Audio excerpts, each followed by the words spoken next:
Physical chemistry की units के बाद अब हम बात करते हैं इनऑर्गेनिक केमिस्ट्री की। इनऑर्गेनिक केमिस्ट्री में सबसे पहले यूनिट नंबर 6 की बात करते हैं। यूनिट नंबर 6 है आइसोलेशन ऑफ एलिमेंट्स, तत्वों का निष्कर्षण। इस यूनिट में 3 नंबर के ऑब्जेक्टिव परीक्षा में पूछे जाते हैं।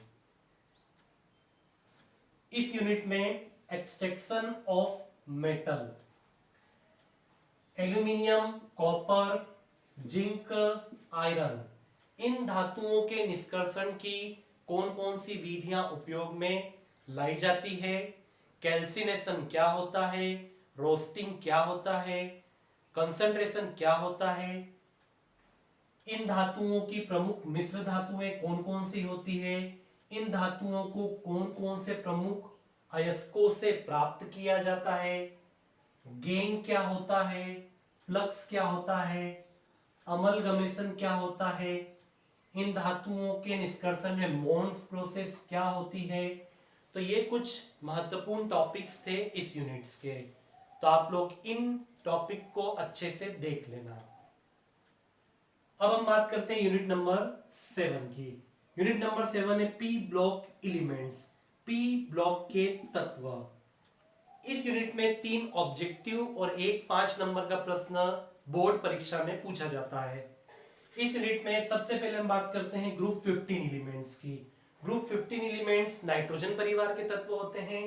तो नाइट्रोजन परिवार के तत्वों के हाइड्राइड्स क्या होते हैं, अमोनिया बनाने की हेबर विधि क्या होती है, नाइट्रिक अम्ल बनाने की ओस्टवाल्ड प्रोसेस क्या होती है, नाइट्रोजन के ऑक्साइड्स कौन कौन से होते हैं, फॉस्फिन गैस बनाने की प्रयोगशाला विधि क्या होती है, फास्फोरस के ऑक्सी एसिड्स क्या होते हैं।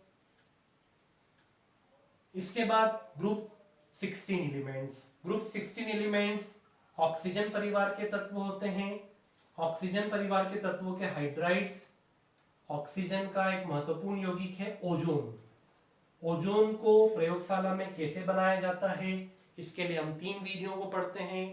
पहली विधि है सीमेन ओजोनाइजर, दूसरी विधि है सीमेन हाल्स्के ओजोनाइजर, और तीसरी जो विधि है वो है ब्रॉडी ओजोनाइजर। ऐसे ही सल्फर का एक महत्वपूर्ण यौगिक है सल्फ्यूरिक एसिड। सल्फ्यूरिक एसिड को प्रयोगशाला में बनाने की कांटेक्ट विधि या संपर्क विधि क्या होती है, लीड चेंबर प्रोसेस क्या होती है, इसको आप लोग देख लेना। इसके बाद है group 17 elements. Group 17 elements fluorine परिवार के तत्व होते हैं। तो समूह 17 के तत्वों के हाइड्रा एसिड्स क्या होते हैं, क्लोरीन के महत्वपूर्ण यौगिक हाइड्रोक्लोरिक एसिड को कैसे प्रयोगशाला में बनाया जाता है, एक हेलोजन जब दूसरे हेलोजन से अभिक्रिया करता है तो वो इंटर हेलोजन कंपाउंड का निर्माण करता है। तो इंटर हेलोजन कंपाउंड क्या होते हैं, इनके प्रकार क्या होते हैं, ये आप लोग देख लेना। इनके ऑक्सी एसिड्स क्या होते हैं। इसके बाद ग्रुप 18 एलिमेंट्स। ग्रुप 18 एलिमेंट्स को शून्य समूह के तत्व या नोबल गैसेस या इनर्ट गैसेस भी कहा जाता है। इसमें helium, neon, organ, krypton, xenon और रेडॉन, इन गैसों के क्या क्या उपयोग होते हैं। जीनॉन फ्लोरीन के साथ अभिक्रिया करके फ्लोराइड्स बनाता है। तो जीनॉन के फ्लोराइड्स XeF2, XeF4 और XeF6। इन यौगिकों में कौन कौन सा संकरण होता है, इनकी संरचना क्या होती है, ये आप लोग देख लेना। इसके बाद हम बात करते हैं यूनिट नंबर 8 की। यूनिट नंबर 8 है D and F block elements, D तथा एफ समूह के तत्व। इस यूनिट से एक ऑब्जेक्टिव और एक 4 नंबर का प्रश्न परीक्षा में पूछा जाता है। इस यूनिट में सबसे पहले हम बात करते हैं डी समूह के तत्वों की। डी समूह के तत्वों को ट्रांजिशनल मेटल्स भी कहा जाता है। डी समूह के तत्वों की कौन कौन सी प्रॉपर्टीज होती हैं, जैसे ये रंगीन आयन का निर्माण करते हैं, ये अनुचुंबकीय गुणों को प्रदर्शित करते हैं, ये कॉम्प्लेक्स कंपाउंड का निर्माण करते हैं, ये अंतराकाशी यौगिकों का निर्माण करते हैं। ये सभी इनके गुणों को आप लोग देख लेना। पोटेशियम डाइक्रोमेट बनाने की विधि क्या होती है, इसके गुण क्या होते हैं। पोटेशियम परमैंगनेट बनाने की विधि क्या होती है, इसके गुण क्या होते हैं। इसके बाद F समूह के तत्वों की बात करते हैं। F समूह के तत्वों को इनर ट्रांजिशनल मेटल भी कहा जाता है। लेंथेनम के बाद आने वाले और एक्टिनियम के बाद आने वाले एलिमेंट्स को लेंथेनाइट्स और एक्टिनाइट्स कहा जाता है। तो लेंथेनाइट्स क्या होते हैं, एक्टिनाइट्स क्या होते हैं। लेंथेनाइट कॉन्ट्रैक्शन क्या होता है, एक्टिनाइट्स की ऑक्सीडेशन स्टेट क्या होती है, लेंथेनाइट और एक्टिनाइट के उपयोग क्या क्या होते हैं, ये आप लोग देख लेना।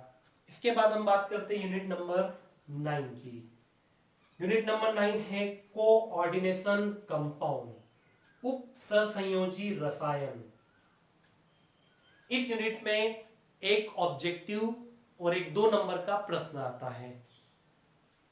इस यूनिट में डबल सॉल्ट्स द्विक लवण क्या होते हैं, कॉम्प्लेक्स सॉल्ट्स संकुल लवण क्या होते हैं, terminology used in coordination compound, coordination compound से संबंधित कौन कौन से शब्दों का उपयोग किया जाता है, जैसे लिगेंड क्या होते हैं, सेंट्रल मेटल एटम्स क्या होते हैं, कोऑर्डिनेशन नंबर्स क्या होते हैं, कोऑर्डिनेशन स्फीयर क्या होता है, आयोनिक स्फीयर क्या होता है, किलेट क्या होते हैं।